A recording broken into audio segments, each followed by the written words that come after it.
क्या खबरें आपको डरा रही हैं? क्या खबरें आपको गुमराह कर रही हैं? क्या है असली खबर? न्यूज 20 गुरुग्राम, देखो सिर्फ सच। आदाब, मैं मोहम्मद जावेद। आप देख रहे हैं न्यूज़ 20 गुरुग्राम।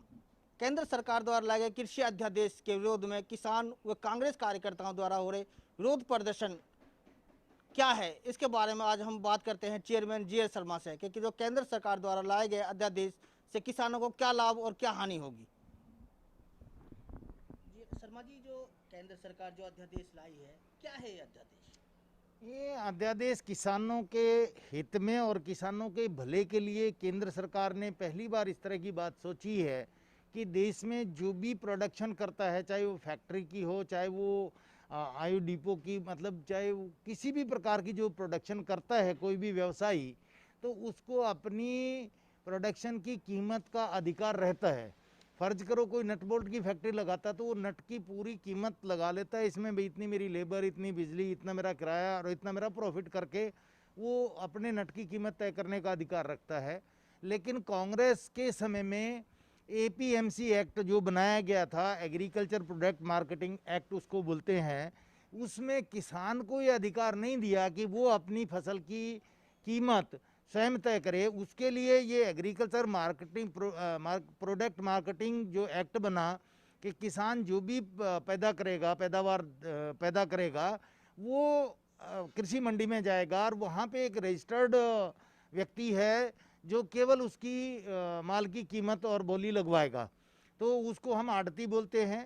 तो इस तरह से करके देश में, आज़ाद हिंदुस्तान में किसान को अपनी फसल मंडी के एक आड़ती के माध्यम से बेचने का अधिकार कांग्रेस की सरकार ने दिया हुआ था। वर्तमान में केंद्र की मोदी सरकार ने ये सोचा कि जो अन्नदाता है उसकी अपनी फसल की वो अपनी स्वयं बिक्री करे, वो अपनी कीमत किसी से बार्गेनिंग करके खुद तय करे, वो केवल मात्र अपनी फसल को अपनी अनाज मंडी तक बेचने में सीमित ना रहे, वो देश के किसी हिस्से में भी बेचने में सक्षम हो। इस तरह से ये जो कृषि अध्यादेश हैं ये किसान के हित में लाए गए हैं। इसमें 3 प्रकार के अध्यादेश हैं। एक के माध्यम से किसान को अपनी फसल खुद बेचने का अधिकार दिया गया है, और इसमें मैं उदाहरण सहित अगर समझाऊं तो मेरा अपना फार्म है रेवाड़ी में और मैं वहाँ ऑर्गेनिक खेती कर रहा हूँ, ऑर्गेनिक वेजिटेबल पैदा कर रहा हूँ, तो मैं अपनी उस सब्जी को अनाज मंडी या सब्जी मंडी में ले जाने के बजाय मैं अपने फार्म के साथ जो रोड के ऊपर है वहाँ अगर बेचना चाहूँ तो ये अध्यादेश मुझे अधिकार देता। इससे पहले ये किसान को अधिकार नहीं था। यानी किसान अपनी ऑर्गेनिक खेती या जैसी भी फसल पैदा करता है वो आज के दिन इस अध्यादेश के माध्यम से स्वयं बेचने में लीगली, उचित कानूनी रूप से मतलब उसको अधिकार दे दिया गया है। एक तो ये है। दूसरा ये है कि मान लीजिए हरियाणा में मेरा प्रोडक्ट है और यहाँ हरियाणा में जीरे का भाव या धनिए का भाव फर्ज के लिए 100 रुपये किलो है, और वही अगर जीरे और धनिए का भाव साउथ में अगर 200 रुपये किलो है, तो मुझे दूसरे अध्यादेश ने मुझे अधिकार दे दिया कि मैं अपने जीरे को यहाँ से अपने ट्रांसपोर्ट के माध्यम से साउथ में जाके 200 रुपये किलो में बेच सकता हूँ। मैं अपनी मंडी में नहीं बेचूँ, ये मेरा अधिकार है। ये अधिकार इस अध्यादेश ने, मोदी जी ने किसान को दिया है। तीसरा है कॉन्टेक्चुअल खेती का, यानी हम सारी जिंदगी किसान, जितने भी किसान नेता हैं, ये कहते हुए इनके गले बैठ गए, ये दुख पा लिए कि यार हर व्यक्ति अपनी फसल की अपने माल की कीमत खुद तय करता है, लेकिन किसान के अनाज को मंडियों में उछाल के दूसरे लोग उसके माल की कीमत तय करते हैं। ये कहते हुए इनके गले सूख गए। ये अधिकार, ये तीसरा अध्यादेश है, वो किसान को अपनी फसल किसी भी व्यापारी, बड़े व्यापारी, फर्ज कीजिए जैसे रिलायंस फ्रेश है, फ्रेशली है, या बढ़िया जो रिटेलर शॉप्स हैं सब वेजिटेबल एंड फ्रूट्स की, जो बड़े बड़े शहरों में, मेट्रोपॉलिटन शहरों में या एनसीआर के क्षेत्र में भारी संख्या में इस तरह के हनी मनी टॉप है और organic vegetable and fruit shops हैं, तो वो बड़े जो स्टोर हैं वो अच्छी क्वालिटी का फल, सब्जी और खाद्यान्न ये एक मिनट, तीनों चीज देते हैं। ये तीनों चीजें बेचने में ये लोग अगर अब मंडी से लेके आते हैं, और ये लोग अगर मान लो किसी ने पपीता बेचना है, अपना ऑर्गेनिक पपीता है, तो उसको यहाँ से गुड़गांव से कांटेक्ट वो कर सकता है किसान के साथ, और किसान कहेगा मैं अपना पपीता इतने रुपए में बेचूंगा। तो अगर ये एग्री हुए तो इन दोनों का एक समझौता होके वो अपना पपीता सीधा गुड़गांव 10 रुपए किलो बिक रहा था मंडी में, उसको 20 रुपए बेचने में किसान सक्षम हो सकता है।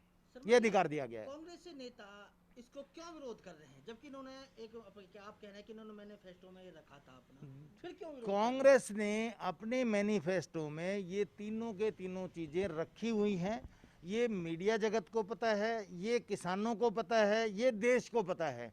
आज कांग्रेस केवल मात्र राजनीतिक के कारण से, जो राजनीति में आज के दिन जो गिरावट आ रही है, मतलब राजनीति इसमें हो रही है और कुछ नहीं है। किसान इनके साथ कोई है नहीं, केवल कांग्रेस के ही कार्यकर्ता धोती कुर्ता या कुर्ता पजामा पहन के वहाँ पे सड़क पे खड़े हो जाते हैं, उनको किसान का नाम दे दिया जाता है। वर्तमान स्थिति में हरियाणा में मैंने नहीं देखा कोई किसान इनके साथ लगा हुआ है। शर्मा जी बात करते हैं, आप कह रहे हैं कि कांग्रेस इसका विरोध कर रही है। पंजाब में आपके ही पार्टी के समर्थन दे रहा था अकाली दल की स्मृति कौर ने इस्तीफा दे दिया इसी विरोध में, उसके बारे में आप क्या कहें? पंजाब में हाल ही में नहीं हो जाए, ऐसी परिस्थिति में केवल अपनी राजनीति बचाने के लिए, या मतलब इस डर से कि चुनाव है, चुनाव में कांग्रेस या ये लोग कहेंगे कि हमने तो किसानों के हक में लड़ाई लड़ी, तुमने नहीं लड़ी, तो वो उसने ध्यान नहीं दिया है। लेकिन केवल चुनाव की राजनीति के लिए इस तरह की बात हुई है। वास्तविकता सुखबीर बादल जी को भी पता है, वास्तविकता पूरे देश के किसानों को, राजनीतिक लोगों को पता है कि ये खराब नहीं है, ये अध्यादेश किसान के हित में है। जो कांग्रेस नेता के साथ जो किसान आंदोलन कर रहे हैं या वो कर रहे हैं, उनको क्या मैसेज देना चाहते हैं? मैं एक अनुरोध करना चाहता हूं कि वर्तमान समय में आज के दिन देश का किसान नहीं बल्कि देश की आम जनता बहुत सियानी और समझदार हो गई है। अब हम ज़्यादा देर तक उनको उल्लू नहीं बना सकते। किसान अपना हित समझता है, जनता अपना हित समझती है। मेरी ध्यान से इस वक्त पूरे भारत